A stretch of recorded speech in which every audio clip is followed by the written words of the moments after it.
نحمده ونستعينه ونستغفره ونؤمن به ونتوكل عليه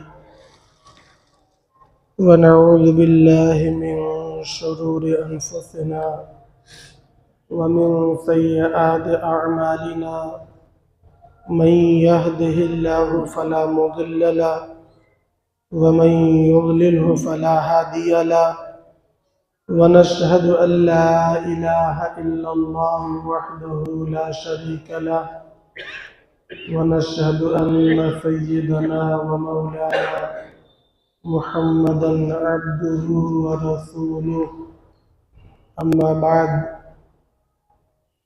فأعوذ بالله من الشيطان الرجيم بسم الله الرحمن الرحيم الحمد لله الذي أنزل على عبده الكتاب ولم يجعل له عوجا صدق الله العلي العظيم وعن عبد الله بن مسعود رضي الله تعالى عنه قال قال رسول الله صلى الله عليه وسلم لا تذهب الدنيا حتى يملك العرب رجل من أهل بيتي يواطفه اسمي أو كما قال النبي صلى الله عليه وسلم.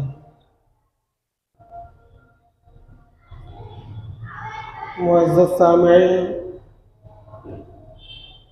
قابل احترام بزرگوں اور نوجوان ساتھیوں،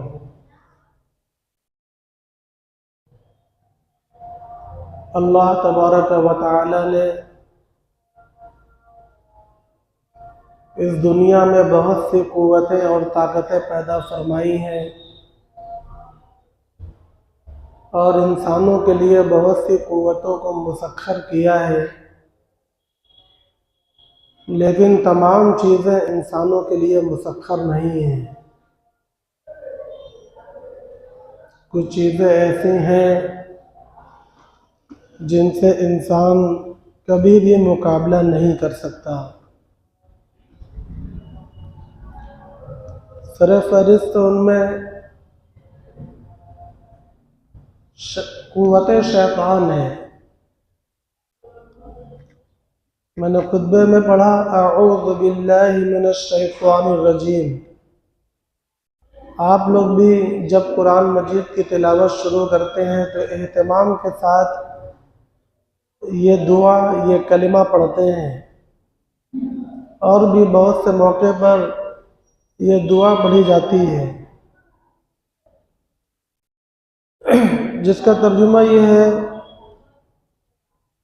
کہ شیطان مردود سے میں اللہ کی پناہ مانگتا ہوں، مجھے اللہ کی پناہ چاہیے، اللہ کی پناہ میں جگہ چاہیے مردود شیطان سے۔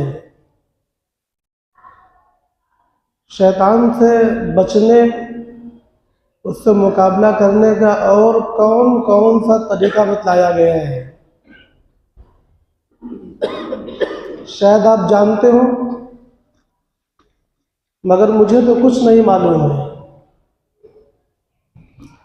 سوائے اس کے کہ جب بھی شیطان سے بچنے کے لیے قرآن مجید میں بات کی گئی تو یہ بتلایا گیا کہ اللہ کی پناہ میں آ جاؤ، وہ بہت بڑا دشمن ہے، وہ بہت ملعون ہے،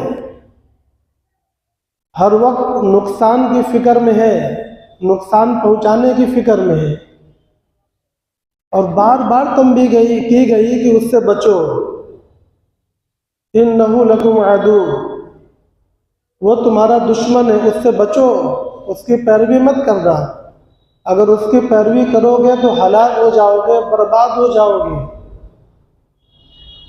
لیکن اس کو کیسے روکا جائے، کیسے اس کو ہم نقصان پہنچا دیں، کیسے اس کو ہرا دیں، یہ آپ جب تلاش کریں گے تو سوائے اعوذ باللہ من الشیطان الرجیم کے آپ کو کچھ بھی دوسرا نہیں ملے گا۔ غور کرنے پر یہ معلوم ہوا کہ شیطان سے مقابلہ کرنا ہم کمزور انسانوں کے بس کی بات نہیں ہے. وہ ہم سے بہت زیادہ طاقتور ہے. وہ ہمیں دیکھتا ہے مگر ہم اسے نہیں دیکھ سکتے. وہ ہمارے اندر کچھ چھیڑ چھاڑ اور تصرف بھی کر سکتا ہے مگر ہم نہیں کر سکتے. اگر کسی کو یہ اعتراض ہو کہ شیطان کیسے چھیڑ چھاڑ کر سکتا ہے تو یہ اعتراض کوئی معقول نہیں ہے. میں کہتا ہوں کہ ایک انسان ایک دوسرے انسان کے اندر چھیڑ چھاڑ کر سکتا ہے کہ نہیں؟ اسی طریقے سے ایک انسان نہ ایک شیطان وہ بھی ایک انسان کے اندر چھیڑ چھاڑ کر سکتا ہے. یہ ممکن ہے. اور ممکن کے اندر دونوں پہلو ہوتے ہیں، ہونے اور نہ ہونے دونوں کے. بس دلیل کی ضرورت پڑتی ہے کہ ایسا ہو رہا ہے یا نہیں.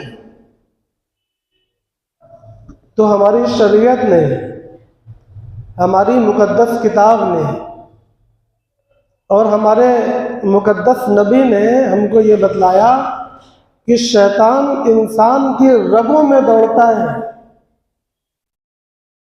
اور اس کے دل کے پاس گھات لگاتا ہے اور اس کو نقصان پہنچانے کی ہر ممکن کوشش کرتا ہے، جس کا خلاصہ یہی نکلے گا کہ انسان کے اندر شیاطین چھیڑ چھاڑ اور تصرف کر سکتے ہیں مگر ہم ان کے اندر کوئی چھیڑ چھاڑ کوئی تصرف نہیں کر سکتے. ہمارے لیے وہ غیر مرئی ہیں، انویزیبل، وہ ہمیں نظر نہیں آتے. اور ان کے لیے ہم انویزیبل نہیں ہیں، ہم ویزیبل ہیں، ہم انہیں نظر آتے ہیں. اتنی شدید دشمنی جس کی ابتدا اس نے اس وقت سے کی جب اللہ تبارک و تعالی نے سجدہ نہ کرنے کی وجہ سے اس کو اپنی بارگاہ سے نکالا تھا اور ہمیشہ کے لیے اس کو مردود قرار دیا تھا. اس وقت سے اس نے جو دشمنی نبھانی شروع کی آج تک نبھاتا چلا آ رہا ہے اور قیامت تک نبھائے گا. سب سے پہلے دشمنی حضرت آدم علیہ السلام کے ساتھ.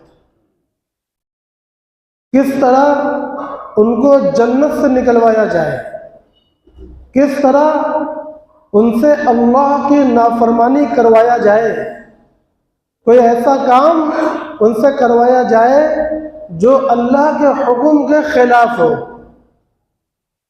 چنانچہ وہ کامیاب ہوا. اس نے قسم دے کر حضرت آدم علیہ السلام سے یہ کہا کہ میں تم سے جو کچھ کہہ رہا ہوں وہ صرف تمہاری خیرخواہی کے لیے کہہ رہا ہوں. مجھے آپ سے ہمدردی ہے، ہم لوگ ایک زمانے تک ساتھ رہے ہیں، اس لیے میں قسم کھا کر کہتا ہوں کہ میں جو کچھ کہہ رہا ہوں وہ آپ کی بھلائی اور ہمدردی کے لیے کہہ رہا ہوں. آپ اگر اس درخت سے کھا لیں گے تو ہمیشہ ہمیشہ کے لیے جنت کے اندر آپ کو جگہ مل جائے گی اور آپ کا یہاں سے نکلنا ناممکن ہو جائے گا. چنانچہ آدم علیہ السلام اس کی بات میں آ گئے، کیونکہ اس سے پہلے نہ کسی نے دھوکہ دیا تھا نہ کسی نے دھوکہ کھایا تھا. تو ذہن میں وہ تصور ہی نہیں تھا کہ کوئی جھوٹ بول دے گا، کوئی فراڈ کرے گا، دھوکہ دے گا. یہ ذہن میں تصور والی بات نہیں تھی. چنانچہ جھوٹی قسم دے کر اس نے پھل کھلوا دیا اور جنت سے نکلوا دیا. یہ کیا ہے جو قصہ قرآن مجید بیان کر رہا ہے؟ یہ ان کی دشمنی کا ایک پیٹرن بیان کر رہا ہے، ایک خلاصہ یہ بتلانے کے لیے کہ اس دن سے جو دشمنی شروع ہوئی تھی وہ قیامت تک چلے گی. جب وہ حضرت آدم کا دشمن ہو سکتا ہے، حضرت ابراہیم حضرت اسماعیل، حضرت نوح، حضرت موسیٰ اور جناب آقا محمد رسول اللہ صلی اللہ علیہ وسلم سمیت تمام انبیاء کا دشمن ہو سکتا ہے، تو ہم اور آپ اتنا مطمئن کیوں ہیں؟ ہم اور آپ اتنا مطمئن کیوں ہیں کہ وہ ہمارا دشمن نہیں ہو سکتا؟ اتنا اطمینان تو تبھی ہوگا جب ہم اس کے دوست بنے بیٹھے ہیں، اتنا اطمینان تو تبھی ہوگا، مگر یاد رکھیے گا اس کا کوئی دوست نہیں ہے۔ نسل انسان اس کی دشمن ہے، آپ اس کی پیروی کریں تب بھی اور اس کی پیروی نہ کریں تب بھی، ہر حال میں وہ آپ کا دشمن ہے۔ جناب آقا محمد رسول اللہ صلی اللہ علیہ وسلم کے قتل کا جو منصوبہ بن رہا تھا، اس وقت ابلیس ایک شیخ کی شکل میں، انسانی شکل میں کفار مکہ کے پاس جا کر مشورہ دے رہا تھا۔ بس ایک جملے میں یہ بتلانا چاہتا ہوں کہ آپ اس بات کو سمجھ لیں کہ جناب آقا محمد رسول اللہ صلی اللہ علیہ وسلم تو دشمنی نبھانے میں جب بھی کبھی اس کو موقع ملا اس نے نہیں چھوڑا۔ ہم اور آپ اس سے بالکل محفوظ نہیں ہیں۔ اتنی بات سمجھانے کا مقصد کیا ہے کہ پھر اس سے مقابلہ کیسے کیا جائے، کیسے ہم شیطان کو روکیں تاکہ وہ ہمارے دل پر قابو نہ پائے، وہ ہمارے من پہ قابو نہ پانے پائے، ہمارے اعضاء اور جوارح، ہماری آنکھ، ناک، کان، منہ پر قابو نہ پانے پائے۔ اس کے لیے ہم کون سا طریقہ کار اپنا سکتے ہیں؟ شریعت نے جو ہم کو بتلایا اس کا خلاصہ اتنی بات ہے کہ کوئی بھی طریقہ انسانوں کے پاس اس کو ہرانے کا نہیں ہے سوائے ایک ہتھیار کے جو اللہ تبارک و تعالیٰ نے دیا ہے۔ وہ کیا ہے؟ اعوذ باللہ من الشیطان الرجیم۔ یہ دعا، یہ کلمہ، بس اسی سے ہم شیطان سے بچ سکتے ہیں۔ بیت الخلاء میں جاتے ہیں، کیا پڑھتے ہیں؟ اللہم انی اعوذ بک من الخبث والخبائث۔ اس کے علاوہ اور کوئی آپ کے پاس چارہ نہیں ہے۔ کچھ پرہیز ہے، آپ پرہیز کر سکتے ہیں مگر آپ اس کو ہرا نہیں سکتے۔ اسی طریقے سے کچھ اور قوتیں ہیں جو ہمارے بس کے نہیں ہیں، ان کے لیے شریعت نے، ہمارے اس پیارے دین نے ہمیں کچھ کلمات بتلائے ہیں، ہمیں کچھ آیتیں یا دعا بتلائی ہیں، بس انہی کے ذریعے حفاظت ممکن ہے۔ اس کے علاوہ ہم یہ چاہیں کہ اپنی عقل مندی سے، اپنی تدبیروں سے، اپنی چالاکی سے ہم اپنی حفاظت کر لیں گے تو یہ ممکن نہیں ہے۔ وہ کیا ہے؟ مثلا قوت دجال۔ قوت دجال وہ طاقت ہے جس کا انسان ذرہ برابر بھی مقابلہ نہیں کر سکتا۔ کوئی بڑے سے بڑے ایمان والا ہو، کوئی بڑے سے بڑے کرامت والا ہو، وہ اس کا مقابلہ نہیں کر سکتا۔ اللہ کے نبی صلی اللہ علیہ وسلم بہت فکر میں رہا کرتے تھے۔ ایک مرتبہ حضرت عمر رضی اللہ تعالیٰ عنہ نے فرمایا کہ یا رسول اللہ آپ اجازت دیں تو میں صیاد کے بیٹے کا قتل کر دوں، بات ختم ہو جائے۔ ایک یہودی تھا مدینے میں، صیاد نام کا، اس کا بیٹا تھا صاف نام کا لڑکا تھا۔ اسی پر بہت شک تھا نبی پاک صلی اللہ علیہ وسلم کو کہ یہی آنے والا دجال ہے۔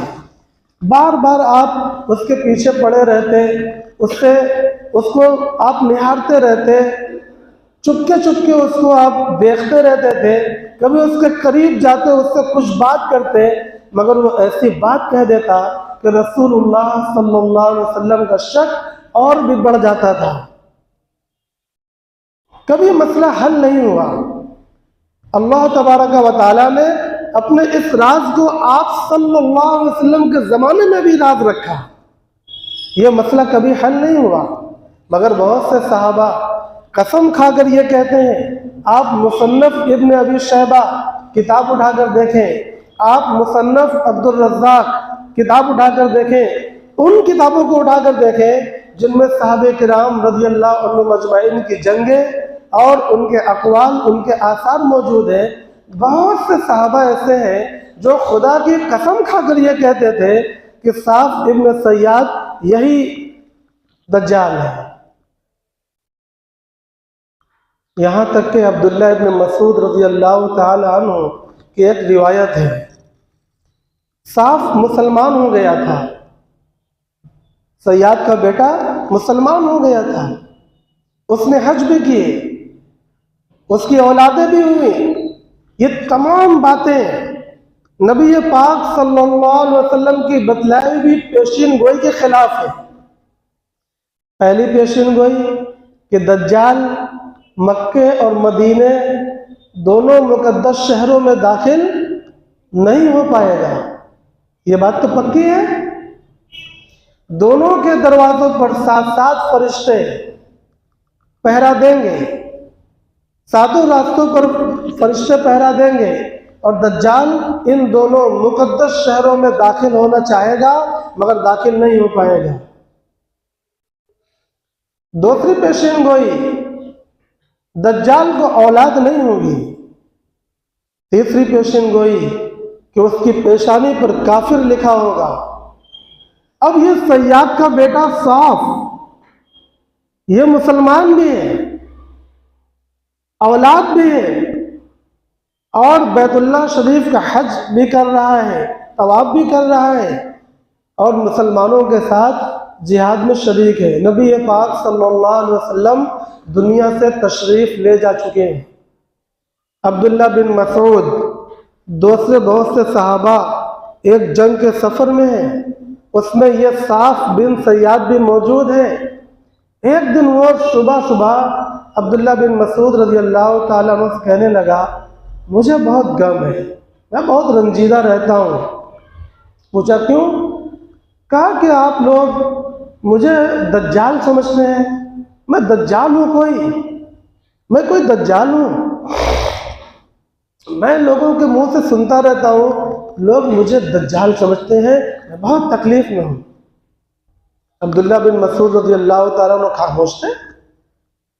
وہ کہنے لگا کہ کیا رسول اللہ صلی اللہ علیہ وسلم نے یہ نہیں فرمایا ہے کہ وہ مکہ مکرمہ میں داخل نہیں ہو سکے گا؟ عبداللہ بن مسعود رضی اللہ تعالیٰ نے فرمایا، جی بالکل فرمایا ہے۔ تو کہنے لگا کہ کیا میں نے آپ کے سامنے حج نہیں کیا؟ زمانہ جانتا ہے کہ میں نے حج کیا ہے۔ عبداللہ بن مسعود رضی اللہ تعالیٰ عنہ خاموش ہے۔ پھر وہ کہنے لگا کہ آپ جانتے ہیں کہ اللہ کے نبی نے ہم لوگوں کو یہ بتلایا ہے کہ دجال کو اولاد نہیں ہوگی، کیا ایسا نہیں ہے؟ فرمایا بے شک اللہ کے رسول نے سچ فرمایا ہے۔ کہنے لگا مجھے تو اولادیں ہیں، میری شادی ہوئی پڑی ہے۔ عبداللہ بن مسعود رضی اللہ تعالیٰ عنہ پھر خاموش ہے۔ پھر کہنے لگا کہ دجال کافر ہوگا، کیا ایسا نہیں ہے؟ عبداللہ بن مسعود رضی اللہ عنہ نے فرمایا جی بالکل ایسا ہے۔ کہنے لگا مگر میں مسلمان ہوں، آپ کے ساتھ حج سے واپس آ رہا ہوں اور مسلمانوں کے ساتھ جہاد میں جا رہا ہوں۔ عبداللہ بن مسعود رضی اللہ تعالیٰ عنہ کوئی جواب نہیں دیے، اب خاموش تھے۔ تھوڑی دیر خاموشی کے بعد وہ کہنے لگا لیکن میں جانتا ہوں کہ دجال کون ہے،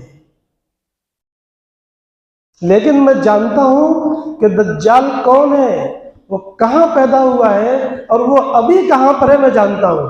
بس عبداللہ بن مسعود رضی اللہ تعالیٰ عنہ کے دل دماغ میں فوراً شک بھر گیا۔ آج بھی مسئلہ کلیئر نہیں ہو پایا۔ اور یہی صاف بن سیاد، اس کے اندر اللہ نے کیا قوت رکھی تھی کہ اگر اس کو کوئی غصہ دلا دیتا تھا تو وہ اتنا پھول جاتا تھا، اتنا پھول جاتا تھا کہ روایتوں میں آتا ہے کہ ایک گلی کی جو چوڑائی ہوتی ہے وہ گلی کی پوری چوڑائی بھر جاتی تھی۔ 6 فٹ 7 فٹ 10 فٹ جو بھی گلی کی چوڑائی ہوتی ہوگی، اس زمانے میں اتنا غبارے کی طرح پھول جاتا تھا کہ گلی سے دوسرے آدمی گزر نہیں سکتا تھا۔ صحابہ کرام کے دور میں چند مرتبہ یہ باتیں پیش آئی ہیں، یہاں تک کہ ازواج مطہرات میں کسی ایک نبی پاک صلی اللہ علیہ وسلم کی بیوی نے یہ لفظ کہا تھا کہ تم نے اس کو غصہ کیوں دلایا؟ کسی نے غصہ دلا دیا تھا تو وہ ڈانٹنے لگی، کہنے لگی تم نے اسے غصہ کیوں دلایا؟ کیا اللہ کے نبی نے یہ نہیں فرمایا تھا کہ وہ اس وقت نکلے گا جب اس کو بہت شدید غصہ آ جائے گا تو وہ خروج کر لے گا؟ یعنی ازواج مطہرات بھی یہ سمجھتی تھیں کہ ہو نہ ہو کہ یہی دجال ہے۔ بہت واضح نشانیاں تھیں، مگر اللہ تبارک و تعالیٰ نے اس مسئلے کو پردہ راز میں رکھا تو آج تک یہ پردہ راز میں ہے، اور جب تک وہ نہیں نکلے گا وہ پردہ راز میں رہے گا۔ مگر اتنی بات یقینی ہے کہ دجال کسی قوت کا نام نہیں ہے، ایک انسان کا نام ہے جو کسی کا بیٹا ہوگا اور جو کسی کے گھر میں پیدا ہوا ہوگا، اس کا کوئی مخصوص نام ہوگا۔ میں نے بتلایا تھا کہ دجال تو لقب ہے۔ اب یہ دجال سے بچنے کے لیے ہمیں کیا کرنا ہوگا؟ اللہ کے نبی صلی اللہ علیہ وسلم نے فرمایا کہ کوئی نبی ایسے نہیں گزرے جنہوں نے اپنی امت کو کانے دجال سے نہ ڈروایا ہو، اور میں بھی تمہیں کانے دجال سے ڈرواتا ہوں۔ سنو، وہ کانا ہے اور تمہارا رب کانا نہیں ہو سکتا، اور وہ پوشیدہ ہے اور تمہارا رب پوشیدہ نہیں ہے۔ رب بالکل ظاہر ہے، کبھی غور کر کے دیکھیے، رب بالکل ظاہر ہے۔ اتنا بڑا دشمن جب اللہ نے شیطان سے بچنے کے لیے وظیفہ بتلایا ہے، تو دجال جو کہ شیطان ہی کی طاقت کا ایک مظہر ہے، اس سے بچنے کا کیا وظیفہ بتلایا ہے، کیا آپ لوگ جانتے ہیں؟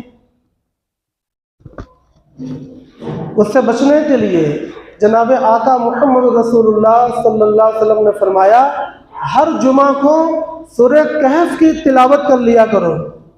15ویں پارے میں سورہ بنو اسرائیل آدھے پارے پر ختم ہوتی ہے، اس کے بعد سورہ کہف شروع ہو جاتی ہے۔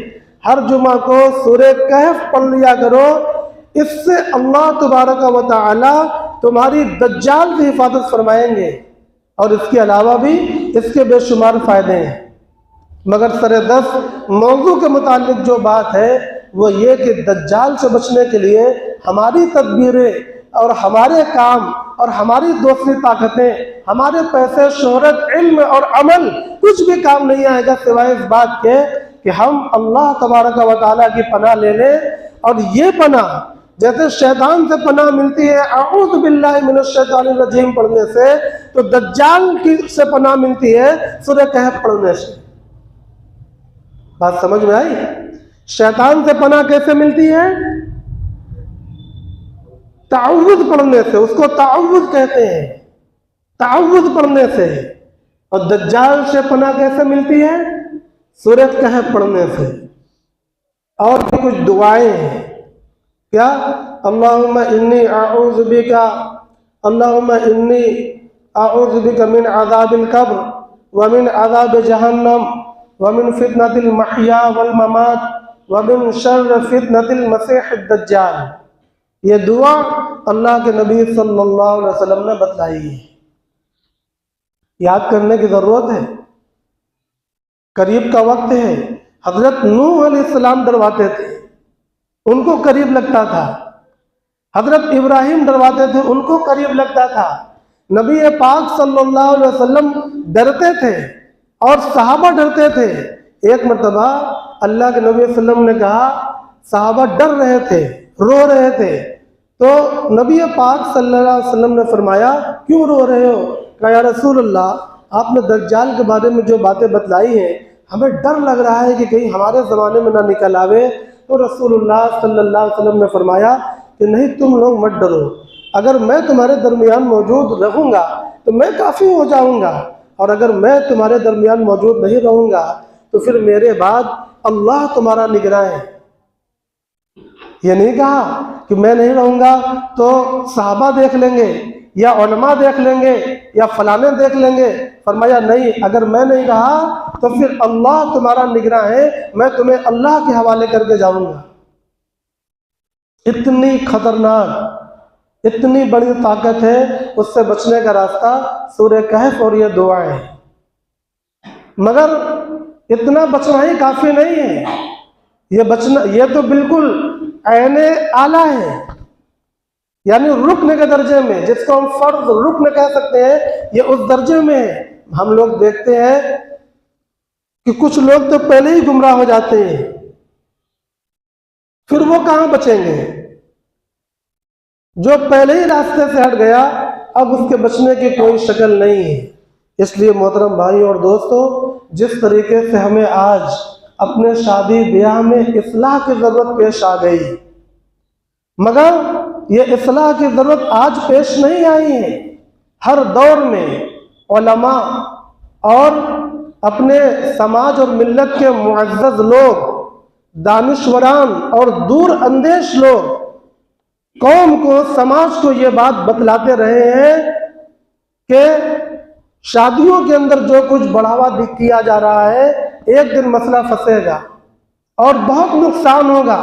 ہماری آنے والی نسلیں نہایت درجے میں پریشان ہو جائیں گی. محترم بھائیوں اور دوستوں، جب بہت نقصان ہونے لگا، بہت نقصان اٹھانے کے بعد آج سماج کے لوگوں نے اس پر غور کرنا، تدبیریں کرنا اور منصوبہ بنانا شروع کر دیا ہے. دیر آیت درست آیت، کوئی شکایت نہیں ہے، کوئی شکایت نہیں ہے. اصلاح کی ضرورت لوگوں نے تسلیم کرنا شروع کر دیا. اگر آج بھی اصلاح نہ ہوتی تو ہماری آنے والی نسلیں تباہ و برباد ہو جاتی. یہ آپ اچھی طریقے سے آج سمجھنے لگے ہیں، کل کے دن یہ باتیں سمجھ میں نہیں آتی تھی. آپ ہی سوال کرتے تھے کہ ہاؤ اٹ پاسبل، کیسے ممکن ہے بغیر بارات کی شادی؟ یہ کیسے ہو سکتا ہے؟ بغیر وداعی کیسے ہوگی؟ یہ کیسے ممکن ہوگا؟ آج آپ بتلائیں کہ ساری چیزیں کیسے ممکن ہونے لگی. آپ نے بیٹھ کر قانون بنایا، آپ نے بیٹھ کر ضابطہ بنایا، آخر بنا. مگر کب بنا؟ جب نہایت درجے کا نقصان ہو گیا، بھوک سے لوگ پریشان ہو گئے، وطن چھوڑ دیا، پلائن کر گئے، پریشان ہو گئے. اب ایسا لگنے لگا کہ اب اس کو نبھانا بالکل ناممکن ہو چکا ہے. اب ہم بیٹھ گئے کہ اب اس کی اصلاح کر دیا جائے. محترم بھائیوں اور دوستوں، میں بار بار بتلاتا ہوں، اصلاح صرف شادیوں میں ضروری نہیں ہے. ضرورت اصلاح کی شادیوں میں بھی ہے، تمام رسم و رواج میں بھی ہے، اور سنتوں پر آنا ہی اس کا حل ہے. سنتوں پر آنا ہی اس کا حل ہے، شریعت پر اور دین پر آنا ہی اس کا حل ہے. ہم پھر اصلاح کریں اور اپنی تدبیروں سے کریں، اپنے منصوبوں سے کریں. آپ مجھ سے پہلے سے پیشن گوئی لے لیجئے، بھویشیہ وانی لے لیجئے، بہت جلدی وہ ناکام ہو جائے گا. لیکن اگر شریعت کے قانون کو ہم نے اپنے سروں پر نافذ کر لیا، اپنی قوم و ملت کو ہم نے شریعت کا قانون دے دیا، تو قیامت تو آ سکتی ہے مگر یہ قانون یہ پامال نہیں ہو سکتی. جہاں پر اصلاح کی ضرورت شادیوں میں ہے، مرنیوں میں بھی ہے، وہاں پر بھی 50,000 کے خرچے ہیں، اس سے بھی زیادہ کے خرچے ہیں. اور ابھی جو جملے استعمال کیے جا رہے ہیں شادیوں میں، غیر شرعی رسمیں، یہ بہت اہم بات ہے. شادیوں میں غیر شرعی رسمیں، یہ غیر شرعی، یہ اہم نقطہ ہے. یہ غیر شرعی ہماری زندگی کے ہر شعبے میں گھسا ہوا ہے. مرنے پر بھی غیر شرعی رسمیں، پیدا ہونے پر بھی غیر شرعی رسمیں، منگنیوں میں بھی غیر شرعی رسمیں، اور بھی بہت سے موقعوں پر غیر شرعی رسمیں ہمارے اندر گھسی پڑی ہیں. ان کی بھی اصلاح کی ضرورت ہے. ایمان کے اندر غیر شرعی، عقائد کے اندر غیر شرعی، ہمارے معاملات کے اندر بہت سی چیزیں غیر شرعی، ان تمام کی اصلاح کی ضرورت ہے. سردست ابھی بات چل رہی ہے عقائد پر، تو عقائد کے اندر بھی جتنی غیر شرعی چیزیں گھس آئی ہیں ان تمام کی اصلاح کی ضرورت ہے. دجال پر جو بار بار باتیں کی گئیں یہ اسی نقطۂ نظر سے کی گئی ہیں۔ دجال کے ساتھ ساتھ مسئلہ ہے حضرت مہدی کا۔ بہت سے لوگ امام مہدی کہتے ہیں، لفظ کے اعتبار سے کہنا کوئی غلط نہیں ہے، مگر شیعوں نے اپنا ایک من گھڑت عقیدہ بنا رکھا ہے، اگر وہاں کبھی اس میں التباس ہونے لگے، اس میں خلط ملط ہونے لگے تو پھر وہاں پر لفظ امام سے پرہیز کیا جائے گا۔ بہت سے لوگ مہدی علیہ السلام، مہدی رضی اللہ عنہ کہتے ہیں، لفظ کے اعتبار سے کوئی مسئلہ نہیں ہے، لیکن ہمارے اس جہالت کے دور میں، ناواقفیت کے دور میں، دین سے دوری کی دور میں، جہاں پر دین کی موٹی موٹی باتیں سمجھانے میں ہمیں قوت صرف کرنا پڑ جاتا ہے، ایسے وقت میں ہمیں چاہیے کہ ہم شروع سے پرہیز والے الفاظ لے کر چلیں۔ حضرت مہدی علیہ الرضوان، علیہ الرضوان یہ حدیث شریف میں ان کے لیے آیا ہے، اس کا ترجمہ اور رضی اللہ عنہ کا ترجمہ ایک ہے، لیکن لفظ بدل دیں گے تو کسی کو اشتباہ نہیں ہوگا۔ حضرت مہدی کے بارے میں بھی اصلاح کی ضرورت ہے، جانکاری کی ضرورت ہے۔ حضرت مہدی کون ہے؟ بہت سے لوگ اپنے آپ کو دعویٰ کرتے ہیں۔ میں نے بتلایا تھا عراق میں جب صدام حسین نے جنگ لڑی اور 32 ملکوں سے اکیلے اس نے مقابلہ کیا تو عراق کے لوگوں نے یہ سمجھا کہ صدام حسین یہ وہی مہدی ہے جس کے بارے میں جناب آقا محمد رسول اللہ صلی اللہ علیہ وسلم نے پیشین گوئی کی ہے، اور 10 لوگوں نے ان کے بارے میں مہدی ہونے کے متعلق کتاب لکھ دی، مگر وہ مہدی نہیں تھے۔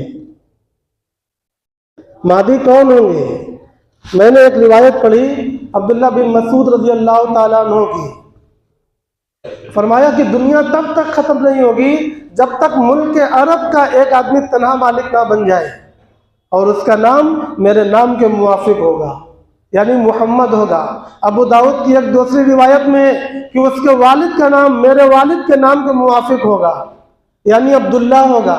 ایک تیسری روایت میں ہے کہ المہدی من عطرتی من اولاد فاطمہ، کہ وہ مہدی میرے خاندان سے ہوگا، میری نسل سے ہوگا، وہ فاطمہ کے بیٹے کی اولادوں میں سے ہوگا۔ ایک چوتھی روایت میں ہے جس میں حضرت علی رضی اللہ تعالیٰ عنہ فرمایا ان ابنی ھذا سید کما سماه رسول اللہ صلی اللہ علیہ وسلم، کہ میرا یہ بیٹا، کون تھے؟ حسن یا حسین؟ کون بیٹا تھا؟ فرمایا میرا یہ بیٹا سید ہے، جیسا کہ رسول اللہ صلی اللہ علیہ وسلم نے اس کو سید کہا ہے۔ کون بیٹا تھا اس دن وہاں پر؟ حضرت حسن، حضرت حسین نہیں، حضرت حسن بیٹے تھے، جن کو دیکھ کر حضرت علی یہ کہہ رہے تھے ان ابنی ھذا سید، میرا یہ بیٹا سید ہے، سید حسین میں ہے۔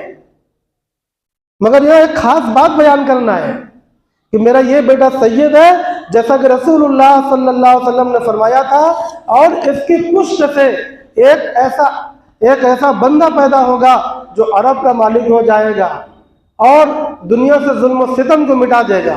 اس وقت دنیا ظلم و ستم میں سے بھری ہوئی ہوگی۔ یہ مہدی کی پیشن گوئی ہے۔ حضرت علی کس نسل کے ہوں گے؟ کیا نام ہوگا؟ کہاں پیدا ہوں گے؟ مکے میں؟ کہاں خلافت ہوگی؟ مدینے میں؟ وہ خلافت کا دعویٰ کریں گے یا کیسے ہوگا؟ وہ خلافت کا دعویٰ نہیں کریں گے، وہ مہدی ہونے کا دعویٰ نہیں کریں گے۔ لوگ سے مراد اس وقت کے قطب و ابدال،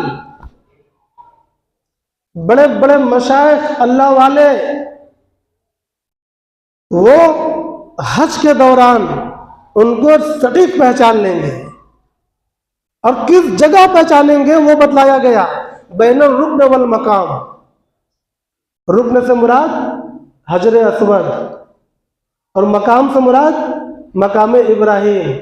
حجر اسود اور مقام ابراہیم کے درمیان میں اس کو پکڑ لیں گے، بالکل ایکچوئل جگہ بتلائی گئی ہے، اور کہیں گے کہ آپ مہدی ہیں۔ وہ کہے گا ارے یہ کیسے ہو سکتا ہے، میں ایک عام آدمی ہوں؟ بولیں گے نہیں آپ مہدی ہیں۔ وہ اپنے آپ کو چھوڑا کر بھاگے گا، نکل جائے گا، اور لوگ، وہ مشائخ اور لوگ ان کے پیچھے پڑیں گے اور اس کو پکڑ کر دوبارہ اسی مقام پر لائیں گے اور زبردستی اس کے ہاتھ پر خلیفۃ اللہ المہدی ہونے کی بیعت کریں گے.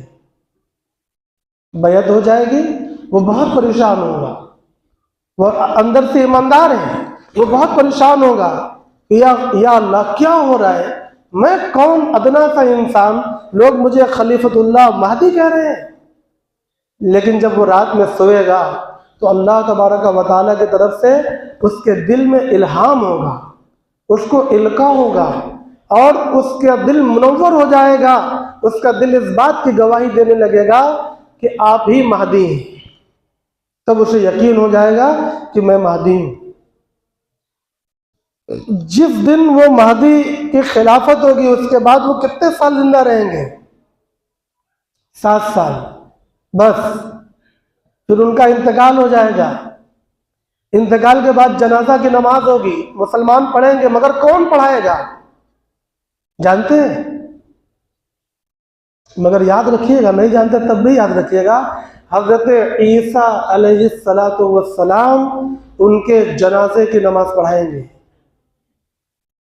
یہ تمام جو اللہ کے نبی نے تعلیمات مہدی کے بارے میں دی ہیں، آپ مضبوطی کے ساتھ رٹ کر، لکھ کر، نوٹ کر کے ان کو یاد رکھیے. ایک کاپی بنائیے، ان کو نوٹ کر لیجیے. جو بھی ان کے خلاف ہوگا وہ مہدی نہیں ہو سکتا. جس طریقے سے ہمیں اپنے رسم و رواج، اپنے اعمال، اپنی نماز اور روزے میں اصلاح کی ضرورت ہے، میں بار بار بتلاتا ہوں کہ اپنے ایمان و عقائد میں بھی ہمیں اسی طرح اصلاح کی ضرورت ہے. تو اصلاح کے لیے پیشگی یعنی پہلے سے ایڈوانس میں اصلاح کرنے میں نقصان نہیں ہوگا. ورنہ کیا ہو رہا ہے کہ بہت سے لوگ ایمان سے پھر رہے ہیں. یہ کیا ہے؟ ہماری تیاری کی کمی، ہمارے اصلاح کی تاخیر، جس کی وجہ سے ہزاروں نوجوان مرتد ہو رہے ہیں، اسلام کو چھوڑ رہے ہیں. اللہ تبارک و تعالیٰ سے دعا ہے کہ وقت سے پہلے ہمیں اصلاح کی توفیق عطا فرماوے. وآخر دعوانا